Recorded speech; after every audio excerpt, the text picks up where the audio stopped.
Greetings everyone. நம்ம daily prelims and mains point of view current affairs articles பார்த்துட்டே வரோம். இன்னைக்கு என்ன ஆர்டிகல்ஸ் இருக்கு அப்படிங்கறத பாப்போம். சோ ஃபர்ஸ்ட் எடுத்தோனே என்ன கொடுத்திருக்காங்க அப்படினா கீழடி முதல் இரண்டாம் கட்ட அகலாய்வு அறிக்கைகள் அப்படிங்கறத பத்தி கொடுத்திருக்காங்க. ஓகேங்களா? சோ இது என்ன ஒரு நியூஸ் அப்படினு பார்த்தோம்னா நம்மளோட மெட்ராஸ் ஹைகோர்ட்டோட மதுரை பிரான்ச்ல ஓகேங்களா மதுரையில் வந்து என்ன சொல்லியிருப்பாங்கன்னா ஒரு கேஸ் ஒன்று ஃபைல் பண்ணியிருப்பாங்க. அதில் கீழடியோட முதல் மற்றும் இரண்டாம் கட்ட அகலாய்வுகள் அதனுடைய அறிக்கைகளை வந்து மத்திய அரசாங்கம் வெளியிடணும் அப்படிங்கிறது சொல்லியிருப்பாங்க. இந்த ஒரு அறிக்கை அப்படிங்கிறது இன்னமும் வெளியிடாம தான் இருக்குது. 2013 16 வரைக்கும் இந்த முதல் மற்றும் இரண்டாம் கட்ட அகலாய்வுகள் அப்படிங்கிறது நடந்திருக்கும். ஓகேங்களா? ஸோ ஃபஸ்ட்டு 3 கட்ட அகலாய்வுகள் அப்படிங்கிறது மத்திய அரசாங்கத்தால் நடத்தப்பட்டிருக்கும். 4ஆம் கட்ட அகலாய்விலிருந்து நம்மளோட ஸ்டேட் கவர்மெண்ட் தான் அதை பண்ணியிருப்பாங்க. தமிழ்நாடு அரசாங்கம் தான் அதை பண்ணியிருப்பாங்க. 4, 5, 6, 7, 8, 9ஆம் கட்டம் வரைக்கும் தமிழக அரசாங்கம் பண்ணி அதற்கான அறிக்கைகள் ரிப்போர்ட் அப்படிங்கிறத சப்மிட் பண்ணி அது பொதுமக்களுக்கும் கொடுத்துட்டாங்க. ஓகேங்களா?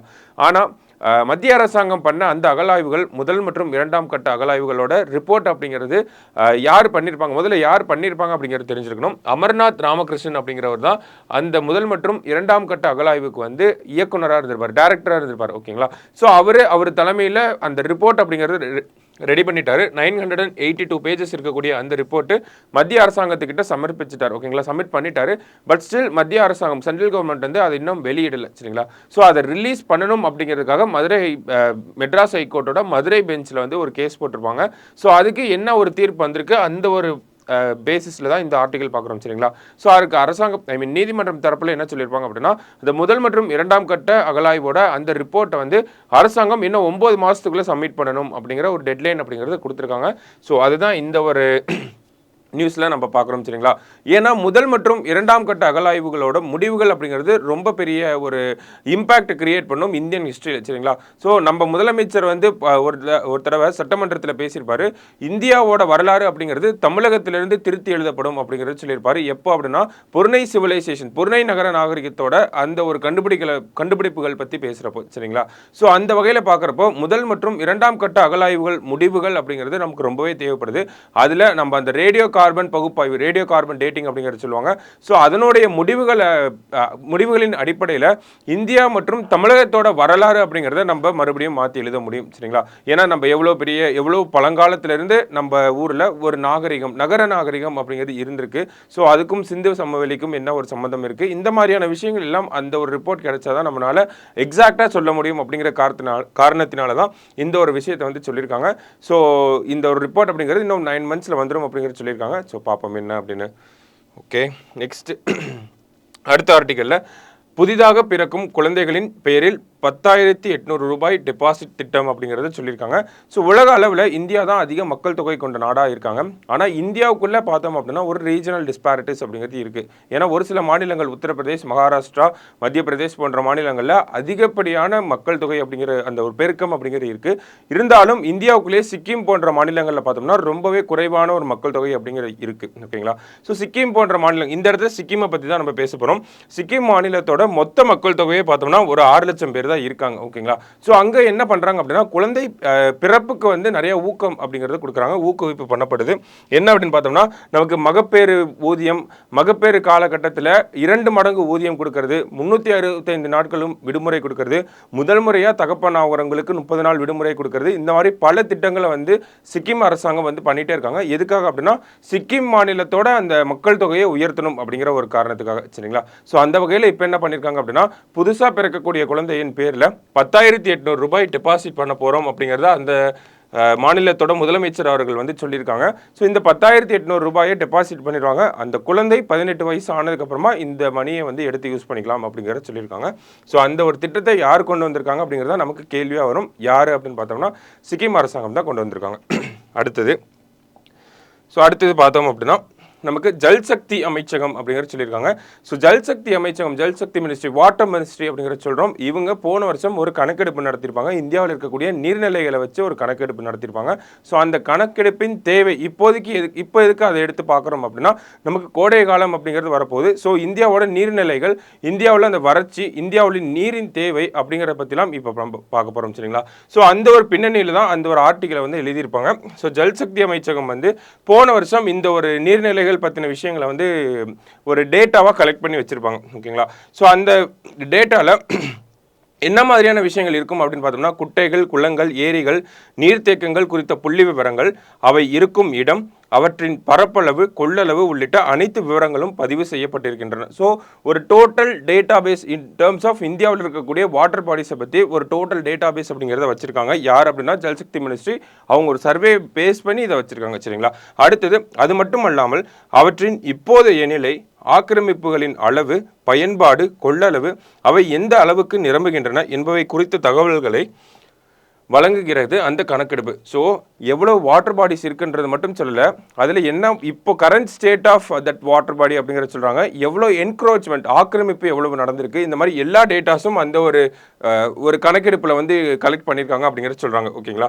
ஸோ அந்த டேட்டா படி நீர்நிலைகள் அப்படிங்கிற அந்த ஒரு விஷயத்துக்கு என்ன டெஃபினேஷன் கொடுக்குறாங்கன்னா, நீர்நிலைகள் என்பதற்கான விளக்கம் அப்படிங்கிறது இயற்கையாக அல்லது மனித முயற்சியால் உருவாக்கப்பட்டிருக்கும் தண்ணீரை தேக்கி வைக்கும் அமைப்பு நீர்நிலை என்கிற விளக்கத்தில் அடங்கும் அப்படிங்கிறது சொல்லியிருக்காங்க. ஸோ என்ன சொல்கிறாங்கன்னா, இயற்கையாக அல்லது மனித முயற்சியால் உருவாக்கப்பட்டிருக்கும் தண்ணீரை தேக்கி வைக்கும் அமைப்பு. ஸோ தேக்கி வைக்கும் அமைப்பு தான் என்ன சொல்கிறாங்க அப்படின்னா ஒரு நீர்நிலை அப்படிங்கிற ஒரு நீர்நிலைகள் அப்படிங்கிற ஒரு டெஃபினேஷனை கொடுக்குறாங்க. ஸோ அந்த சர்வேல இப்படி ஒரு டெஃபினேஷன் அப்படிங்கிறத கொடுத்துருக்காங்க. சரிங்களா? ஸோ இந்தியாவில் இருக்கக்கூடிய நீர்நிலைகளின் நிலை என்ன அப்படிங்கிறத கொடுத்துருக்காங்க. அடுத்தது, ஸோ இந்தியாவில் உள்ள நீர்நிலைகளில் 1.6%, அதாவது 38,496 தண்ணீர் தேக்கப்படும் அமைப்புகள் ஆக்கிரமிப்புக்கு உள்ளாகி இருக்கின்றன. ஓகேங்களா? ஸோ மோர் தேன் 38,000 வந்து என்க்ரோச்மெண்ட்டில் அஃபெக்ட் ஆகிருக்கு அப்படிங்கிறத சொல்கிறாங்க. ஓகேங்களா? ஆக்கிரமிப்பு பண்ணப்பட்டிருக்கு அப்படிங்கிறத சொல்கிறாங்க. அடுத்தது வேறு என்ன அப்படின்னு பார்த்தோம்னா, அவற்றில் 95.4% ஊரக பகுதிகளிலும் மற்றவை 4.6% நகர்ப்புறங்களிலும். ஸோ கிராமப்புறங்களில் அதிகப்படியான ஆக்கிரமிப்புகள் அப்படிங்கிறத இந்த இடத்துல நம்ம அந்த சர்வே மூலமா எடுத்து பார்க்குறோம். சரிங்களா? ஸோ இந்தியாவில் ஒரு 38,000க்கும் மேற்பட்ட நீர்நிலைகள் ஆக்கிரமிக்கப்பட்டிருக்கு. அதில் 95% கிராமப்புறங்களில் தான் ஆக்கிரமிப்பு அப்படிங்கிறது நடந்திருக்கு. சரிங்களா? ஸோ நகர்ப்புறங்களில் ரொம்பவே கம்மியாக தான் இருக்குது அப்படிங்கிறது சொல்கிறாங்க.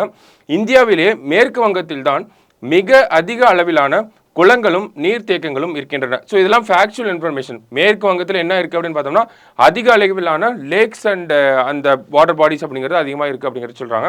அடுத்தது, தமிழகத்தில் தான் அதிக அளவிலான நீர் ஆதாரங்கள் இருக்கின்றன. நம்மக்கிட்ட கிரவுண்ட் வாட்டர் இருக்குது, லேக்ஸ், பாண்ட்ஸ், ரிவர்ஸ், அந்த மாதிரி நிறைய விஷயங்கள் இருக்கு.